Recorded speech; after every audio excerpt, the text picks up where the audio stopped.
ಅಷ್ಟೇ ಗೊತ್ತಿದೆ, ಇವು ಬೇರೆ ಏನು ಗೊತ್ತಿಲ್ಲ.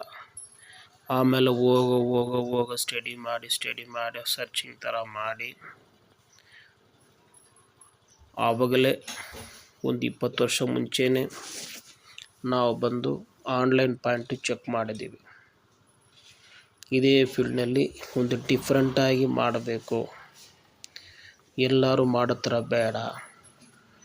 ಏನು ಎಲ್ಲ ಮಾಡೋ ಥರ ಮಾಡ್ತಾರೆ, ನಾರ್ಮಲಾಗಿ ಪಾಯಿಂಟ್ ಚೆಕ್ ಮಾಡೋರು ಒಬ್ಬರು, ಡಿವೈನಿಂಗ್ ಮಾಡೋರು ಇನ್ನೊಬ್ಬರು.